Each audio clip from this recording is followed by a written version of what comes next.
السلام علیکم دوستوں اور بہنوں اور بھائیوں، محمد خورشید خان اردو ادب کی جانب سے آپ کے لیے ایک اور نیا ویڈیو لے کر حاضر ہوا ہے، جس کا عنوان ہے لکھنؤ کا دبستانی شاعر۔ اس میں ہم نے 30 سوالات منتخب کیے ہیں جو زیادہ تر امتحانات میں آتے ہیں، تو آپ ان کو ہر طرح سے یاد کر لیجئے۔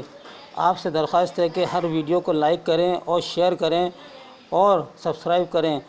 میں آپ سے ہر ویڈیو میں گزارش کرتا ہوں۔ تو دوستو، جب میں آپ کے لیے اتنی محنت کر رہا ہوں تو آپ کا فرض بنتا ہے کہ آپ اردو کے فروغ کے لیے اس کو زیادہ سے زیادہ لوگوں تک پہنچانے کی کوشش کریں۔ آئیے لکھنؤ اسکول کے بارے میں ہم آپ کو 30 سوالات بتاتے ہیں۔ 18ویں صدی کی ابتدا میں پہلے نادر شاہ، اس کے کچھ عرصے بعد احمد شاہ ابدالی کے حملوں سے مغلیہ سلطنت کا شیرازہ پوری طرح بکھر گیا۔ سکھوں اور مرہٹوں کے ذریعے بھی اندرونی سطح پر بغاوتیں ہوتی رہیں، جن کی وجہ سے سیاسی انتشار عروج پر تھا۔ اس کے بعد ایسٹ انڈیا کمپنی نے مغل سلطنت کی برائے نام حکومت پر اپنا شکنجہ کسنا شروع کر دیا اور پورے ہندوستان کو اپنے زیر اقتدار کرنے کے لیے مختلف قسم کی سازشوں میں مصروف ہو گئے۔ انہی حالات میں دلی کی مرکزی حیثیت پر سوالیہ نشان قائم ہونے لگا۔ جب مغل سلطنت خود زوال پذیر تھی تو وہ شاعروں اور ادیبوں کی سرپرستی کیسے کر سکتی تھی؟ جب دلی میں مسلسل آفات کا سلسلہ جاری رہا تو شاہی دربار سے کسی نہ کسی طرح توقع رکھنے والے شاعروں کو بحالت مجبوری دوسرے علاقوں کی جانب ہجرت کرنی پڑی۔ 18ویں صدی کی بات ہے کہ ہندوستانی تاریخ اس بات کی شاہد ہے، یعنی گواہ ہے کہ مغلیہ سلطنت کے کمزور ہوتے ہی ہندوستان کے مختلف علاقوں میں چھوٹے چھوٹے نئے راج دربار پیدا ہو گئے۔ ابتدا میں چھوٹی چھوٹی ریاستوں نے علیحدہ طور پر تہذیب و ثقافت اور شعر و ادب کی فضا قائم کرنے میں دلچسپی لی۔ رفتہ رفتہ انہیں خود بھی مرکزی حیثیت حاصل ہوتی چلی گئی۔ ایسے مراکز میں اودھ، فروخ آباد، عظیم آباد اور مرشد آباد اور رامپور اور بھوپال اور ٹونک وغیرہ میں ریاستوں کا خاص طور پر ذکر کیا جاتا ہے۔ ویسے تو سبھی ریاستوں میں اردو شعر و ادب کے حوالے سے سازگار فضا کا قیام عمل آیا، لیکن اودھ کی ریاست کو بطور خاص اہمیت حاصل ہوئی۔ آئیے دبستانی لکھنؤ کا سب سے پہلا سوال آپ کے اسکرین پر یہ رہا۔ سعادت یار خان رنگین نے بھی انفرادی کلام کی بنا پر دبستانی لکھنؤ میں شہرت حاصل کی۔ انہوں نے قصیدے لکھے اور کچھ مثنویاں بھی لکھیں، لیکن رنگین کو شہرت سب سے زیادہ کس بنا پر ملی؟ آپ جواب دیں گے ریختگی کی بنا پر حاصل ہوئی۔ ریختگی شاعری کی ایک ایسی صنف ہے جس میں مرد شاعر عورتوں کے جذبات و احساسات کو قلم بند کرتا ہے۔ سعادت یار خان رنگین نے ریختگی کو فروغ دینے کے علاوہ انہوں نے اردو کو کون سا کارنامہ انجام دیا؟ جواب ہے مجالس رنگین ان کی مشہور تصنیف ہے۔ ریختگی کے علاوہ انہوں نے مجالس رنگین کتاب لکھی۔ تیسرا سوال، رنگین کی تصنیف مجالس رنگین کا موضوع کیا ہے؟ جواب ہے ادبی ماحول کا تذکرہ۔ دبستانی لکھنؤ کا مشہور شاعر مصحفی کا اصل نام کیا ہے؟ جواب ہے شیخ غلام حمدانی۔ پانچواں سوال، مصحفی کا تعلق کس شہر سے ہے؟ جواب ہے امروہہ یوپی سے۔ مصحفی نے زیادہ تر جوانی کا زمانہ دلی میں گزارا اور لکھنؤ سلیمان شکوہ کے دربار سے وابستہ رہے۔ لکھنؤ میں مصحفی کے سب سے زیادہ معاصرانہ چشمے کس شاعر سے رہے؟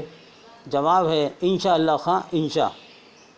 چھٹا سوال، سب جانتے ہیں کہ مصحفی ایک قادر الکلام شاعر تھے، جس کا ثبوت ان کی شاعری میں کلیات میں ہے۔ ان کے کتنے کلیات شائع ہو چکے ہیں؟ جواب آپ دیں گے 8 ضخیم کلیات ان کے شائع ہو چکے ہیں مصحفی کے۔ مصحفی نے فارسی نثر میں بھی کئی کتابیں لکھیں اور اردو نثر میں بھی کئی تذکرے لکھے۔ اردو نثر میں ان کی 3